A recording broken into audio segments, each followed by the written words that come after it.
सफलता की दौड़ में हम कहां से कहां पहुंच गए। क्या हमने हासिल किया, क्या हमने खो दिया। पाया तो शायद कम ही, लेकिन बहुत कुछ खो दिया। शायद लगभग हम अपना स्वत्व सब खो चुके हैं, तब जाकर हमारी नींद खुली। और शायद हम अभी भी अर्ध निद्रा में हैं। हम अभी नहीं जागेंगे तो अपनी पहचान पूरी तरह खो देंगे। देखिए और मंथन कीजिए, संभल जाइए और बढ़ाइए अपनी संस्कृति संरक्षण की ओर एक कदम।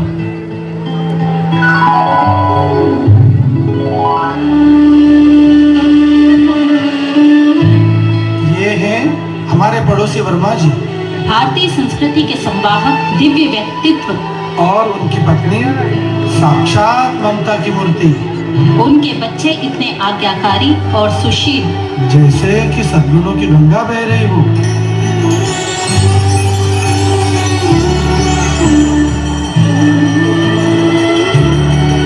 प्रणाम माताजी। प्रणाम पिताजी।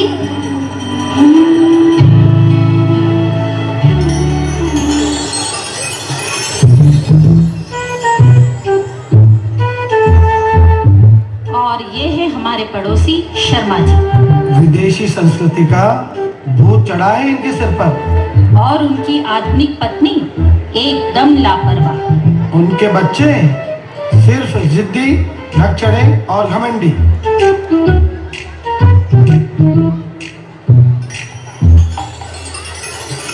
मम्मा मुझे भूख लगी है। मम्मा मुझे भी भूख लगी है, मुझे कुछ खाना है। मम्मा मुझे पिज्जा खाना है। मम्मा मुझे पास्ता खाना है। मैंने बोला ना इस घर में सिर्फ पिज्जा ही आएगा। मैंने बोला सिर्फ पास्ता ही आएगा। मॉम मुझे पिज्जा चाहिए। डैड मुझे सिर्फ पास्ता ही खाना है। इनफ प्लीज इनफ, तुम ही समझाओ इन्हें।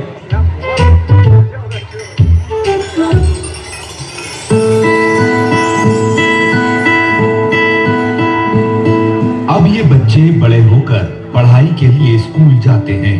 वर्मा जी के बच्चे भी पढ़ते तो अच्छे पब्लिक स्कूल में हैं, लेकिन शर्मा जी के बच्चे ऐसे स्कूल में जहां हिंदी बोलने पर जुर्माना, मेहंदी लगाने पर जुर्माना, बिंदी लगाने पर जुर्माना और शिक्षा की भाषा, संस्कृति, सोच सब कुछ हमारी संस्कृति से अलग।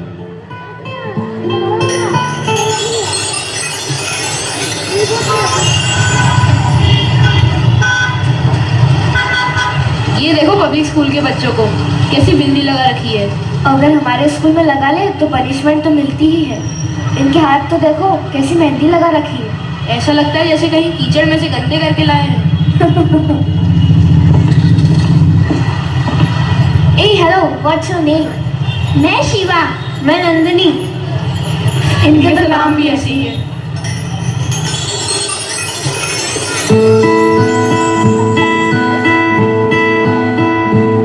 अब ये दोनों परिवार के बच्चे कॉलेज की पढ़ाई के लिए तैयारी कर रहे हैं। संयोग से एक ही कॉलेज में इनका एडमिशन होता है। बच्चे बड़े हो गए हैं और परिवार में माता पिता बंधन मुक्त, लेकिन दूसरे परिवार में और ज्यादा दायित्व।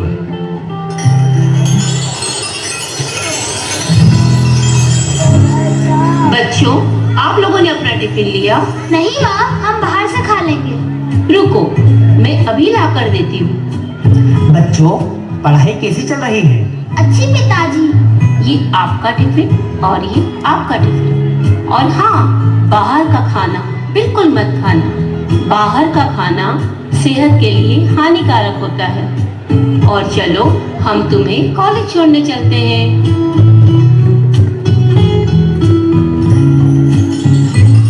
Good morning mom. Good morning dad. Hi dad, क्या आप हमें कॉलेज छोड़ देंगे? हाँ सॉरी बच्चों, मुझे मीटिंग के लिए लेट हो रहा है। मॉम आप छोड़ दीजिए। सॉरी बेटा, मुझे किटी पार्टी के लिए लेट हो रहा है। और मेरा पर्स कहाँ है? ओके मॉम, मैं अकेले चली जाती हूँ।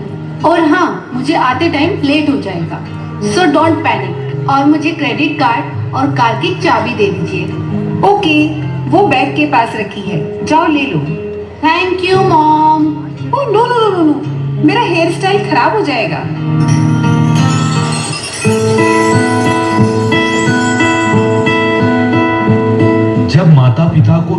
ज्यादा ध्यान देना है, सकारात्मक निर्णय लेना है, तब ही सब पालक ये सोच कर कि बच्चे बड़े हो गए हैं, अपना निर्णय स्वयं ले सकते हैं, या बच्चों की गैर वाजिब जिद के आगे झुककर अपने दायित्व की इतिश्री मान लेना क्या सही है?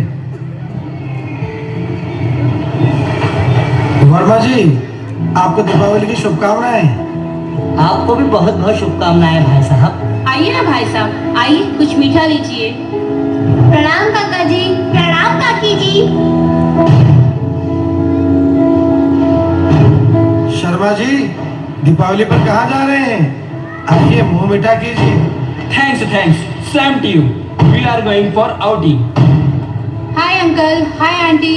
इधर पटाखों से कितना पॉल्यूशन हो रहा है।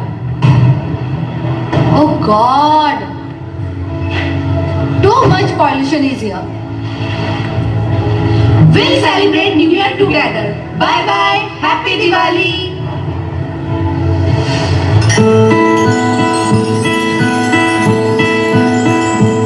वैसे तो शर्मा परिवार मिलने जुलने में कोई रुचि नहीं रखते, लेकिन आमना सामना होने पर भी शर्मा जी बिजी हैं कहकर टाल जाते हैं।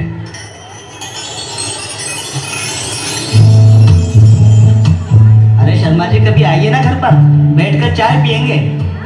बहुत थैंक्स वर्मा जी, बट आप देखते हैं मैं कितना बिजी रहता हूँ। सुबह से शाम तक काम और रात को क्लब में ऑफिसर्स के साथ मीटिंग्स। अरे भाभी जी और बच्चों को तो भेजिए। ओह नो डियर, वो लोग तो मुझसे भी ज्यादा बिजी हैं। हम लोग काम में ज्यादा फोकस करते हैं, वाइफ किटी पार्टी में बिजी और बच्चे कोचिंग, फ्रेंड्स और गेम्स में busy. So very sorry dear, पर एक बात कहूंगा, अपने बच्चों को जरा फ्रीडम दीजिए। बच्चे अपनी पढ़ाई लिखाई खेलकूद सबके लिए स्वतंत्र है। पर आप या तो भाभी जी हमेशा उनके साथ में रहते हैं। ये तो बहुत जरूरी है शर्मा जी कि हम उनका ध्यान रखें, क्योंकि ये उनकी लाइफ का सबसे नाजुक मोड़ है। ओह वर्मा जी, आप तो काफी पुराने ख्यालात के हैं। मैं तो अपने बच्चों को विदेश भेज रहा हूँ स्टडी के लिए, वहीं उनका फ्यूचर बनेगा। लेकिन शर्मा जी, आपको तो हार्ट की बीमारी है ना, फिर भी आप अपने बच्चों को विदेश भेजेंगे? अब वर्मा जी, ये सब तो नॉर्मल रूटीन है, और बच्चे भी तो यहाँ स्टडी करना नहीं चाहते। और देखिए, हम लोग खुले विचारों के हैं।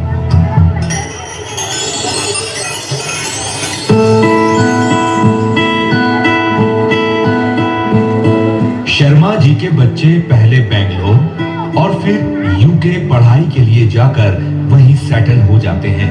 वर्मा जी के बच्चे दिल्ली में ही सेटल होकर संतुष्ट हैं। एक दिन शर्मा जी को अचानक दिल का दौरा पड़ता है। पड़ोसी होने के नाते वर्मा जी उन्हें हॉस्पिटल में भर्ती करते हैं।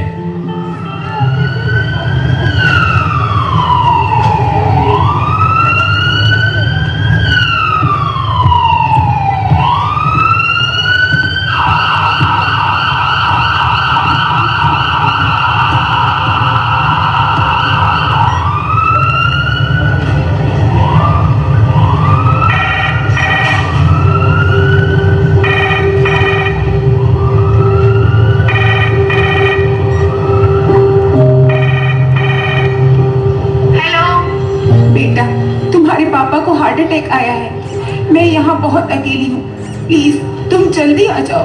नो मॉम, मेरा आना इम्पॉसिबल है। मैं यहाँ अपने कॉलिग्स के साथ रहती हूँ, बहुत प्रॉब्लम है। मैंने नकुल को भी फोन लगाया था, पर वो भी फोन नहीं उठा रहा है। मॉम, यहाँ सांस लेने की भी फुर्सत नहीं है और आपको फोन की पड़ी है। और नकुल, उसका मुझे नहीं पता।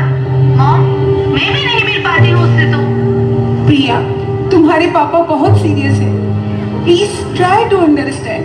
तुम सब जल्दी आ जाओ। और मॉम, जो भी ट्रीटमेंट करेंगे वो डॉक्टर्स करेंगे, मेरा वहाँ क्या काम है। और आपकी तो इतनी सारी फ्रेंड्स हैं, किसी को भी फोन करके बुला लीजिए। बेटा, अगर मुझे पता होता तुम बाहर जाकर इतने हार्टलेस हो जाओगे तो मैं तुम्हें कभी विदेश नहीं जाने देती। ओह मॉम, आप इतनी सी भी सिचुएशन मैनेज नहीं कर सकती। और नकुल भी अपनी पसंद की लड़की के साथ रह रहा है, खुश है। अब हम इंडिया शायद कभी ना आए। So bye bye. आप मुझे फोन करके तंग मत करना, because we don't have time.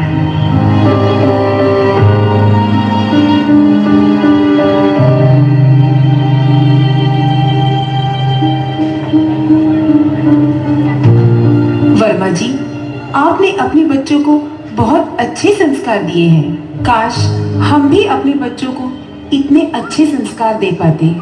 आज हम अपने बच्चों के होने के बावजूद भी अकेले रह गए हैं। काश वर्मा जी, हमने भी अपने बच्चों को आपकी तरह संस्कार दिए होते तो हमें ये दिन नहीं देखने पड़ते।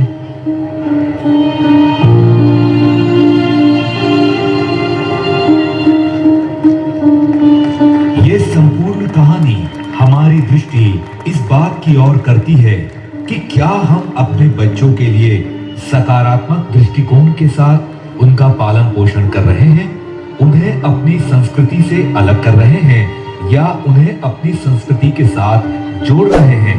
अब ये फैसला आपका है।